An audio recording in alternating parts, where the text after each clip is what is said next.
The small bell above Rosie's diner chimed, softly as rain began to fall on the dusty streets of New Haven Colony.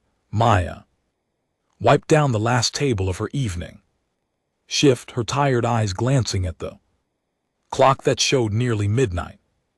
The frontier settlement on Epsilon 7 was quiet at this hour, with most colonists already tucked away in their prefab homes after another long day of mining operations. She had been working double shifts for 3 weeks now, ever since her younger brother Tom fell ill with the strange fever that had been spreading through the outer colonies. The doctors at the medical bay said they needed expensive medicine from the core worlds, medicine that cost more than Maya could earn in 6 months, but she would not give up on Tom. He was all the family she had left after their parents died in the mining accident 2 years ago. A sudden rumble shook the ground beneath her feet. Maya looked up from her cleaning, frowning. The weather reports had not mentioned any storm strong enough to cause tremors. Through the rain-streaked windows she could see nothing but darkness beyond the street lights. Then the rumbling grew louder, and a shadow passed over the diner. Maya's heart stopped as she realized what she was seeing. A massive shape descended from the stormy sky, its wings spanning wider than the entire building. Dragon wings. The creature landed in the street with a sound like thunder, sending vibrations through every surface in the diner. Maya dropped her cleaning cloth and backed against the wall, her hands shaking. She had heard stories about dragons. Of course, every human in the galaxy knew about the draconic Imperium and their terrible emperor who ruled over dozens of star systems with an iron claw, but no dragon had ever come to their small colony. They had nothing here that would interest such powerful beings. The dragon's form began to shift and shrink. Maya watched in terror as the massive creature transformed into something that looked almost human, though still enormous. The being that emerged from the transformation stood at least 12 ft tall, with golden scales covering parts of his skin and eyes that burned like molten amber.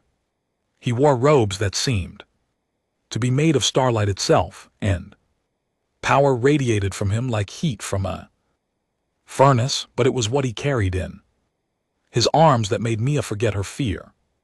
For a moment, wrapped in soft blankets, was a small dragon, no bigger than a human baby. The little creature was whimpering softly, and Maya could see that something was wrong. Its wings hung limp and twisted, and its tiny limbs seemed too weak to support its own weight. The Dragon Emperor, for Maya realized that this could only be him, stood in the rain for a long moment, his proud head turned left and right as he seemed to search for something. Then his burning gaze fell upon the diner, and Maya saw something she never expected to see in the eyes of the most feared being in the galaxy: desperation.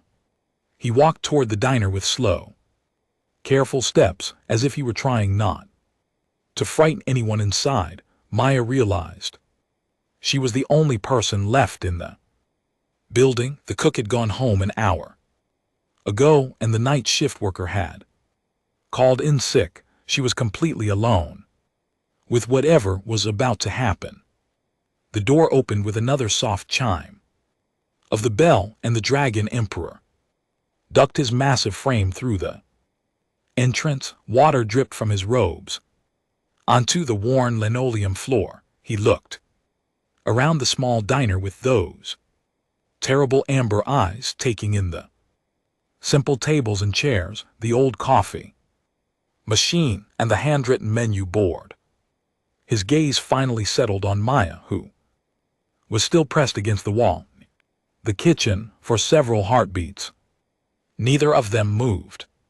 The only sound was the gentle rain outside and the soft whimpering of the baby dragon in his arms. The medical facility, the Emperor said finally. His voice was deep and resonant like distant thunder. Where is it? Maya found her voice somehow, though it came out as barely a whisper.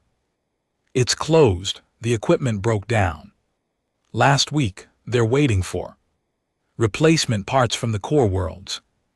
The Emperor's expression darkened, and Maya was sure she was about to die, but then the baby dragon in his arms let out a weak cry, and all the anger seemed to drain from the massive being's face. He looked down at the small creature with such tenderness that Maya felt her heart skip. Please, the Emperor said, and Maya realized he was speaking to her. The most powerful being in the known galaxy was asking her for help. Is there nowhere else? No healer who might? I'm sorry, Maya said, her voice growing stronger. The medical bay is the only facility we have, but they said the parts should arrive in a few days.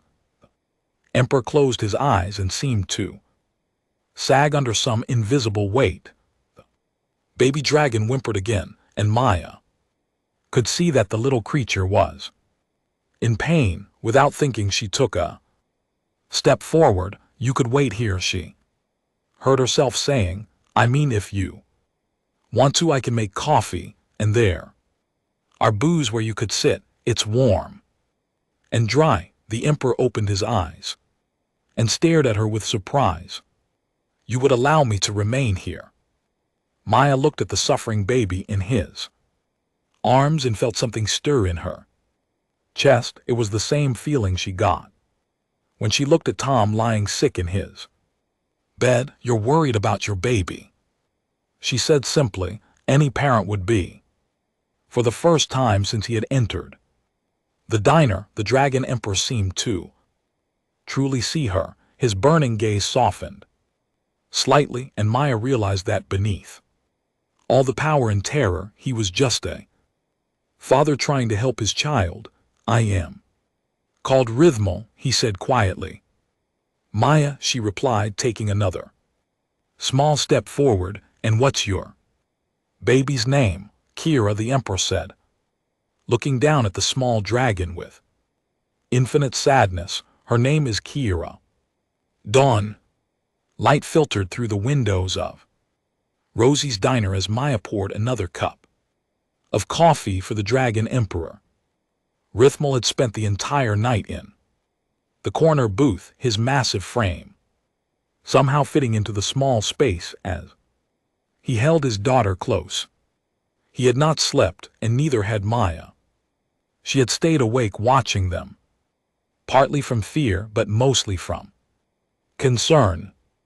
Little Kira had been restless all night, whimpering and crying softly. Every sound the baby dragon made seemed to peer straight through her father's heart. Maya had seen that look before in her own reflection when Tom was at his sickest. It was the helpless desperation of someone watching a loved one suffer. The coffee is fresh, Maya said quietly, setting the cup on the table. She had learned to move slowly around the Emperor, not from fear but from politeness. He was clearly trying hard not to frighten her, keeping his voice low and his movements careful. Thank you, Rhythmal rumbled. He had not touched any of the food Maya had offered, but he had drunk several cups of coffee throughout the night. You did not have to remain here with us.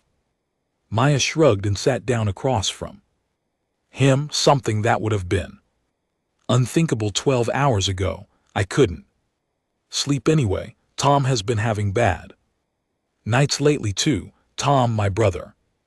He's sick. Maya gestured toward the window that faced the residential area of the colony. The fever broke yesterday, but he's still weak. I worry about leaving him alone for too long. Rymel studied her face with those burning amber eyes. Yet you stayed too. Tend to strangers. You're not strangers anymore, Maya said simply. Besides, Kira reminds me of Tom when he was little. He used to get sick a lot when we were kids, as if responding to her name. The baby dragon stirred in her father's arms and let out another soft cry. This time, though, the cry sounded different, more urgent, more distressed. Rhyme immediately began rocking her gently, making soft shushing sound that seemed strange coming from such a fearsome being. But Kira would not be comforted. Her cries grew louder, and Maya could see panic beginning to build in the Emperor's eyes. His hands, each one larger than Mia's entire torso, shook slightly as he tried everything he could think of to soothe his daughter. Maya asked suddenly, surprising herself with her boldness. Rhythmo froze. What? May I try to help her? Sometimes babies just need a different touch. The Emperor stared at her as if she had suggested something impossible. You wish to hold her? Maya nodded, though her heart was racing. If you'll let me. For a long moment, Rymel said nothing. Maya could see the war being fought behind his eyes. Every instinct he had as a father and as an emperor must be screaming at him not to trust his precious child to a human stranger. But Kira's cries were growing more desperate, and nothing he was doing seemed to help. Finally, with movements so careful they seemed to take forever, Rhythmo began to lift his daughter toward Maya. The baby dragon was surprisingly light, no heavier than a human infant, and her scales were warm and smooth under Maya's hands. The moment Kira settled into Maya's arms, something magical happened. The baby dragon's cries immediately quieted too. Soft whimpers, and then stopped entirely. She looked up at Maya with large, curious eyes that were the same amber color as her father's, and made a small cooing sound. Maya felt her heart melt. Hello there, little one, she whispered, gently adjusting the blankets around Kira's small form.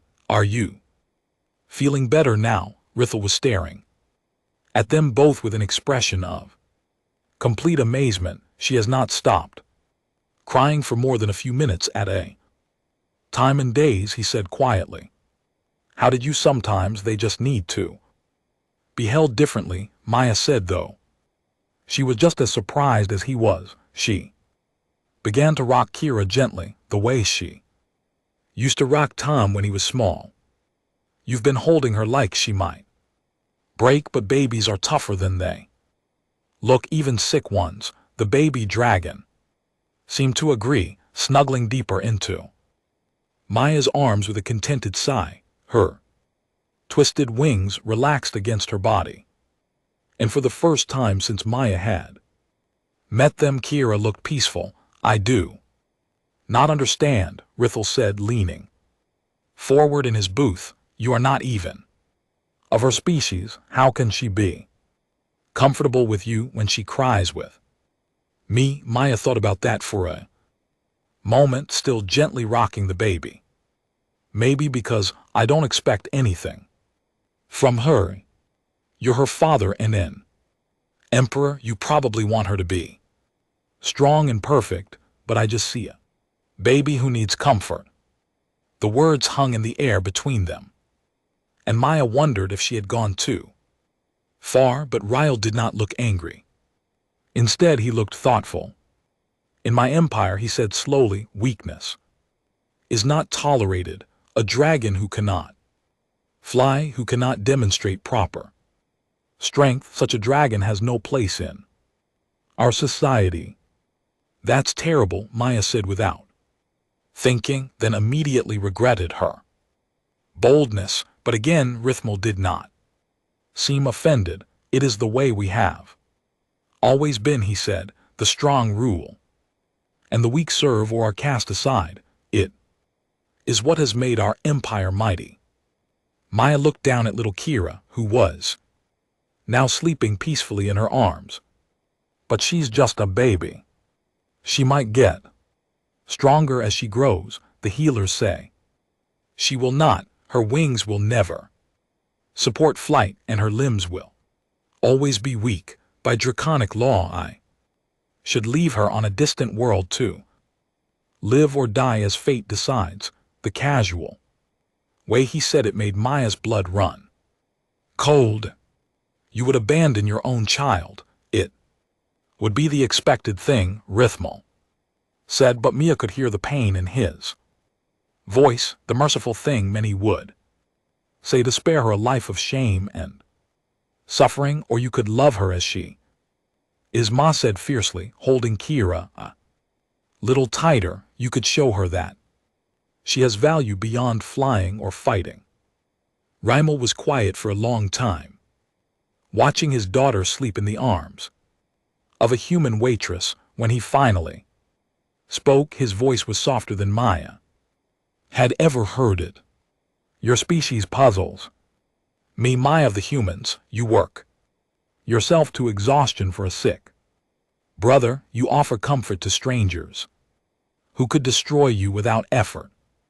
You see value where others see only weakness. Why? Maya thought about Tom lying sick at home. She thought about all the other colonists who had helped her family after their parents died, bringing food and medicine and kind words when they had little to spare themselves. She thought about the way the human doctors had worked tirelessly to help Kira the night before, even knowing who her father was, because that's what makes us strong, she said.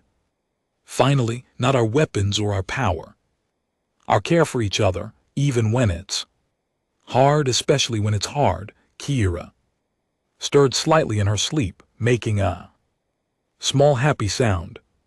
Maya looked down at the peaceful baby dragon and made a decision that would change everything. I think I know how to help her feel better, while you wait for the medical bay to reopen. If you trust me. 3 days had passed since the Dragon Emperor first entered Rosie's diner, and the small establishment had become something neither Maya nor Ryle could have imagined. Word had spread quickly through New Haven Colony that their most feared enemy was living peacefully among them, and curiosity had begun to overcome terror. Maya had fashioned a carrier sling from spare fabric and cushioning, allowing Kira to rest comfortably against her chest while she worked. The baby dragon seemed to thrive with the constant gentle movement and closeness to a caregiver. Her crying had nearly stopped, replaced by soft coos, and even what Maya swore were attempts at baby laughter. She likes the motion, Maya explained to Rithmal as she refilled coffee cups for the brave colonists who had begun venturing into the diner. Human babies love being carried this way too. It reminds them of being safe in their mother's womb. Rymel watched from his corner booth, his massive frame somehow less intimidating when he was observing his daughter with such gentle attention. Dragon hatchlings are typically left to develop independence immediately after birth. We believed constant holding would make them weak. Maybe independence isn't the most important thing for babies, Maya said, adjusting the sling so Kira could see her father. The baby dragon immediately perked up and made happy chirping sounds at Rithmal, who responded with a rumbling purr that vibrated through the entire diner.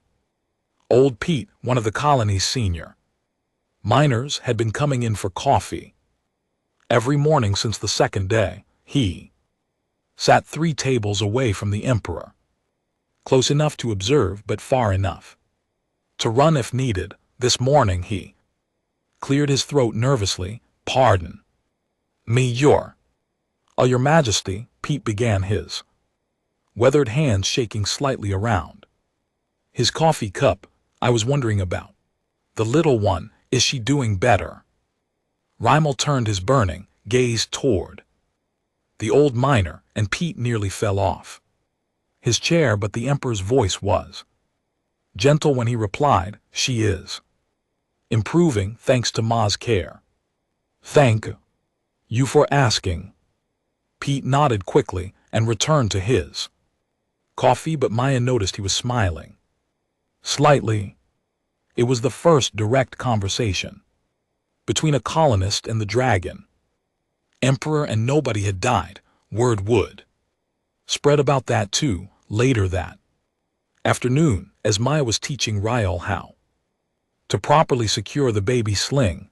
A group of children pressed their faces against the diner's windows. They had been gathering outside for 2 days now, drawn by curiosity and the human need to see the impossible with their own eyes.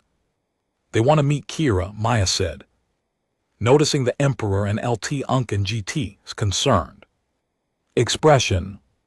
"Children don't have the same fears adults do. Dragon hatchlings would be taught to fear other species," Rithmal said thoughtfully. "We are raised to see differences as threats.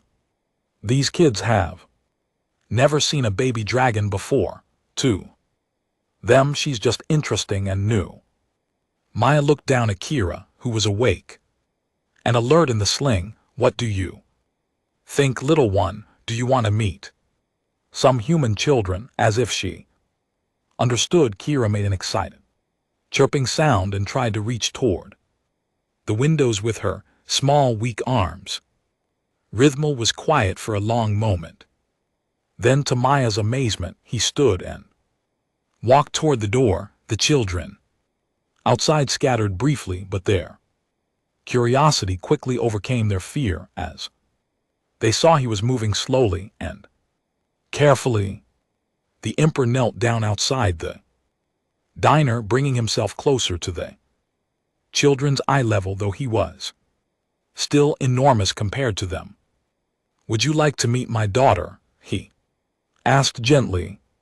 The bravest of the children, a girl of maybe 8 years old, stepped forward. "Is she really a dragon baby?" "She is," Rithal said solemnly. "Her name is Kira." "Why can't she fly?" asked a boy with freckles and missing front teeth. Maya held her breath, waiting to see how the Emperor would handle such a direct question about his daughter's disability, but Rithmal simply said, "Her wings do not work the way most dragon wings do. She will need to find other ways to be strong." "That's okay," the freckled boy said matter-of-factly. "My sister can't walk, but she's really good at drawing.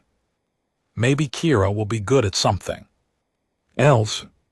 The simple acceptance in the child's voice seemed to hit Rithmal like a physical blow. Maya saw his amber eyes widen with something that might have been wonder. "Can we touch her?" the brave girl asked. She looked soft. Maya carefully lifted Kira from the sling, supporting her weak limbs. Baby dragon cooped happily as gentle young hands petted her scales and marveled at how warm she was. She seemed to enjoy the attention, making pleased chirping sounds that delighted the children. "She's beautiful," whispered a quiet boy who had been hanging back. "She looks like sunshine." Rymel had gone completely still, watching his disabled daughter being celebrated and admired by human children, who saw only wonder where his own people would see shame. That evening, after the children had reluctantly gone home for dinner, Maya and Rithmal sat together in the diner while Kira slept peacefully. "The sling, your species continues to puzzle me," the Emperor said quietly. Those children showed no fear of Kira's Differences, in my empire she would be, hidden away to spare the family. Embarrassment. Humans aren't perfect, Maya said, gently stroking Kira's tiny head. We have our own prejudices and fears, but we've learned that diversity makes us stronger. Our greatest leaders, artists, and inventors often see the world differently than everyone else. Tell me, Rhythmal said, leaning forward with intense interest. Maya thought for a moment. There was a scientist named Dr. Hayes who discovered the cure for red fever. She was born deaf and couldn't hear the warnings that kept other researchers from exploring dangerous sound frequencies. Her different perspective led to the breakthrough that saved millions of lives, and she was celebrated for this. Absolutely, we built statues of her on dozen worlds. Maya looked down at Kira, who was smiling. In her sleep, being different isn't a weakness to overcome, it's a strength to discover. Rhymal was quiet for a long time. Finally, he said, in my empire I'm expected to choose a new heir if Kira cannot fulfill her duties as future Empress. My nobles believe I should father another child, one without her challenges. Maya felt a surge of protective anger. And what do you believe? The dragon emperor looked at his sleeping daughter with eyes full of love and growing understanding. I begin to think my nobles understand very little about true strength. Outside, the first stars were appearing in the darkening sky. Soon the medical bay would reopen and difficult decisions would have to be made, but for now, in a small diner on a frontier world, father was learning that love could be stronger than tradition, and that sometimes the greatest wisdom came from the most unexpected teachers. Maya smiled as she watched Rhythmal gently adjust Kira's blankets using the tender techniques she had taught him. Change was happening in the heart of the galaxy's most powerful ruler, one small act of kindness at a time. The morning of the 5th day brought news that would change everything. Dr. Lisa, the colony's chief medical officer, had returned from the core worlds with new equipment and a specialist in xenobiology. The medical bay was finally ready to examine little Kira properly. Maya felt her heart sink as she helped Rithmal prepare for the visit. Over the past few days, she had grown deeply attached to the baby dragon, and she could see that Kira had bonded with her as well. The little one would reach for Maya whenever she entered the room, and seemed happiest when curled up in the sling against Maya's chest. Whatever the doctors say, Maya told Rhythmal as they walked toward the medical facility, remember that they can only tell you about her body. They can't measure her spirit or her potential. The Dragon Emperor nodded grimly. He had been quiet all morning, the weight of impending decisions clear on his massive features. My Imperial Guard sent word yesterday. They will arrive this afternoon to escort me home. The nobles grow restless with my absence. Maya's steps slowed. She had known this moment would come, but she was not ready for it. What will you tell them about Kira? I do not know, Ryle admitted. By law, I should have already made the decision to abandon her. My prolonged absence with a disabled heir is seen as weakness that could threaten the stability of the empire. The medical bay was a gleaming facility that looked out of place on the frontier colony. Dr. Lisa, a kind woman in her 50s, greeted them with professional warmth that did not quite hide her nervousness at examining the Dragon Emperor's daughter. The examination was thorough and gentle. Dr. Lisa used scanners and sensors that hummed softly as they mapped Kira's small body. The baby dragon was curious about the equipment, reaching out to touch the glowing displays with tiny claws. Maya stood close by, ready to comfort Kira if she became frightened, while Rhythmo watched every procedure with intense attention. The bone structure in her wings is severely underdeveloped, Dr. Lisa explained, showing them holographic images of Kira's skeleton. She will never achieve flight, and her leg muscles lack the strength for typical draconic mobility. However, the word hung in the air like a promise. However, Rhythmo prompted, leaning forward. Her brain scans are extraordinary. I've never seen neural pathway development like this in any species. The areas associated with telepathic communication and advanced cognition are incredibly active. Dr. Lisa smiled as she looked at the sleeping baby. She may not be able to fly, but her mind is going to be remarkable. Telepathic abilities are rare even among dragons, Rhythmo said thoughtfully. They are considered gifts of the highest order. There's more, Dr. Lisa continued, pulling up another set of scans. Her empathic responses are off the charts. She instinctively reads emotional states and responds to them. That's why she's been so much calmer with Maya. She can sense Maya's genuine care and love. Maya looked down at Kira, who had woken up during the examination and was now staring up at her with those intelligent amber eyes. You little mind reader, she whispered affectionately.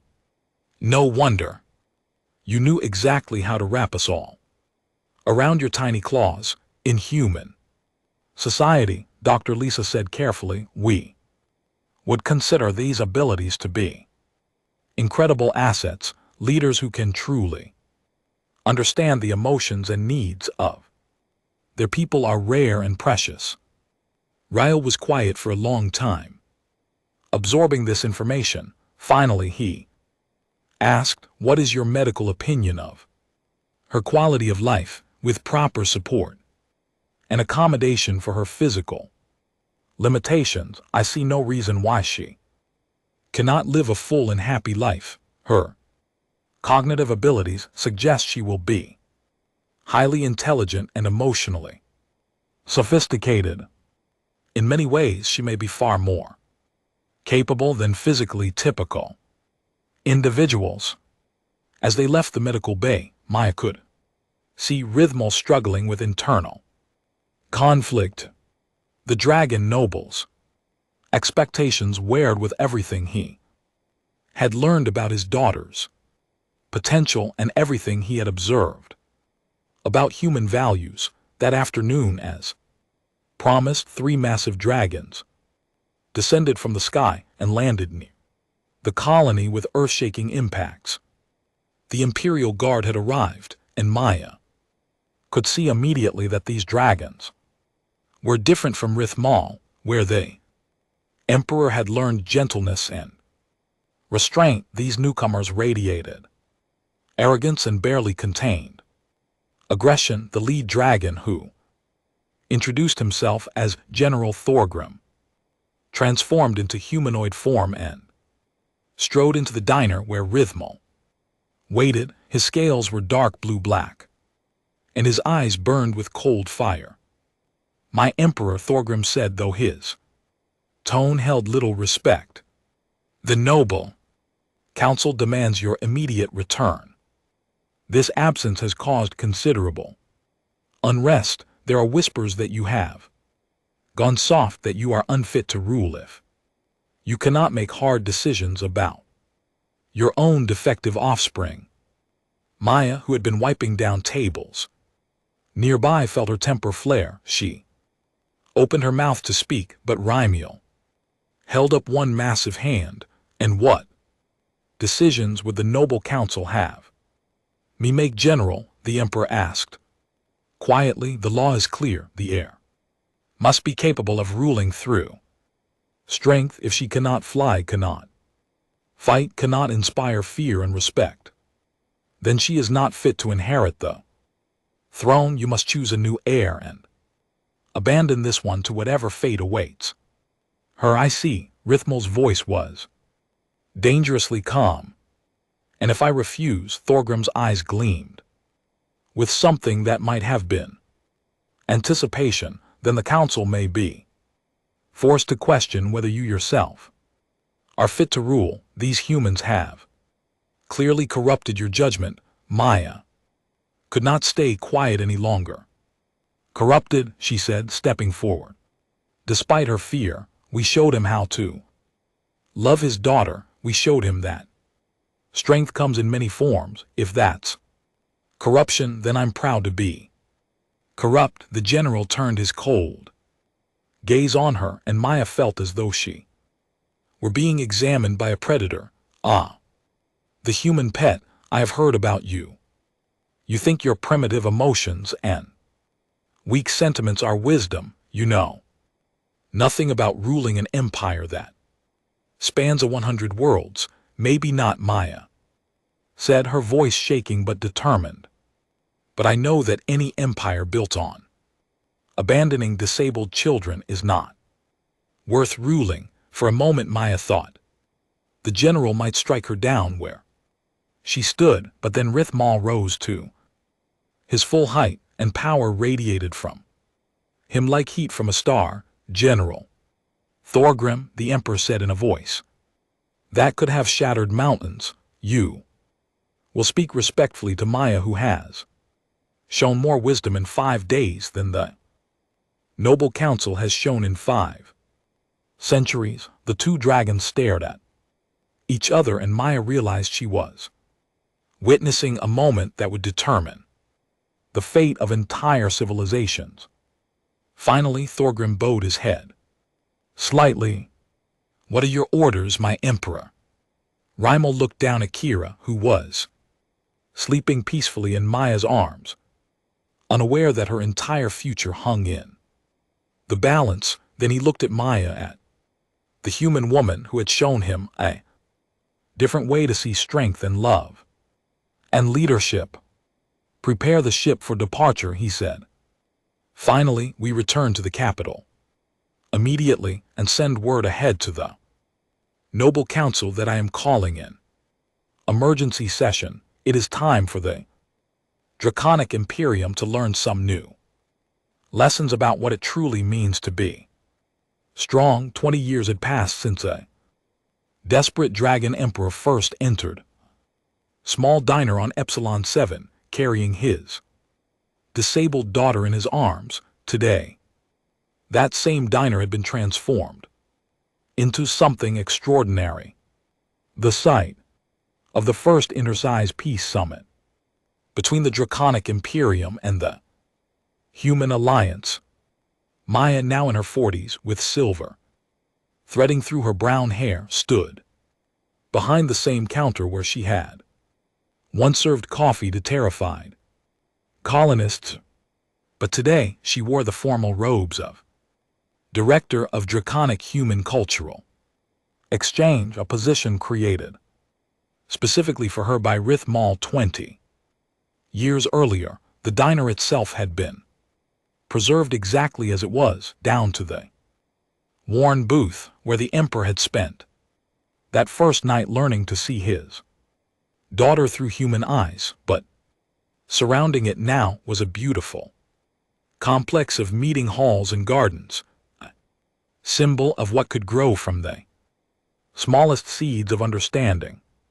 Maya came a familiar voice behind her, and she turned to see Kira approaching with the fluid grace that had replaced her childhood weakness. The young dragonist walked with a crystal-headed staff that both supported her and amplified her remarkable telepathic abilities. Her wings, though still unable to carry her in flight, had grown into magnificent decorative displays that she wore like ceremonial robes. Your Highness, Maya said formally then. broke into a warm smile, though I still think of you as the little one who used to fall asleep in my carrier sling. Kira laughed, a sound like silver bells. I remember those slings. Father still has them, you know. He says they represent the first lesson he learned about human wisdom. She paused, her amber eyes growing serious. Are you nervous about today? Maya looked around the crowded diner where human diplomats sat next to dragon nobles, all of them preparing for the ceremony that would crown Kira as the first dragon empress in history to rule through understanding rather than fear. A little, Maya admitted, your coronation is going to change everything for both our species. No pressure, right? I have been preparing for this my entire life, Kira said with quiet confidence. Father made sure I learned not just draconic law and tradition, but human philosophy, emotion management, and conflict resolution. He said I needed to understand both worlds if I was going to bring them together. Through the window, Maya could see Rhythmal in the garden speaking with the human ambassador. The dragon emperor had changed dramatically over the past 2 decades, where once he had ruled through intimidation and raw power, he now led through example and wisdom. His reforms had transformed the draconic imperium from a feared tyranny into a respected member of the galactic community. He's proud of you, Maya said, watching the way Rithmal's face lit up whenever he caught sight of his daughter.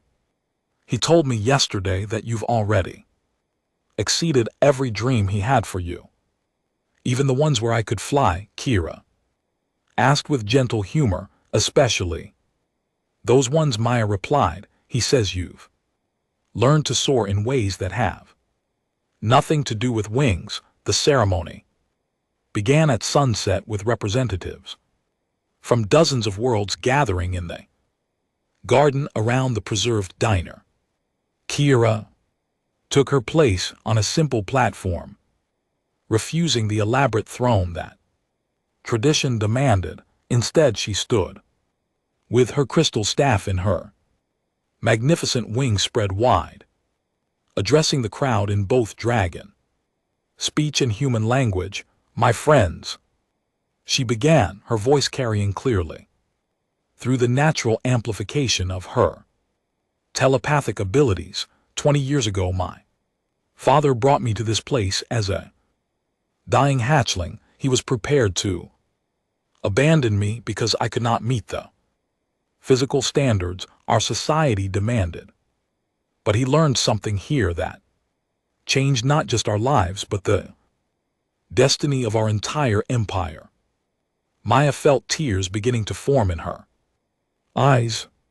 As Kira continued, he learned that true strength is not found in the power to destroy, but in the courage to protect, not in the ability to instill fear, but in the wisdom to inspire hope, not in perfection of body, but in greatness of spirit. The crowd was completely silent, hanging on every word. As your empress, I make this promise. Our empire will no longer measure worth by physical ability or force of arms. We will value each citizen for their unique gifts, their capacity for growth, and their contribution to our shared future. We will lead not through dominance, but through service. She paused, her gaze finding Maya in the crowd. And we will remember always that the greatest teachers often come in the most unexpected forms.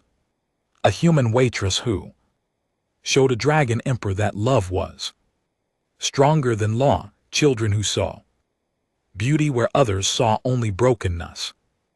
A small colony that chose compassion over fear. As Kira spoke these words, something extraordinary happened. Her telepathic abilities, grown stronger over the years, began to project her emotions and memories to everyone present.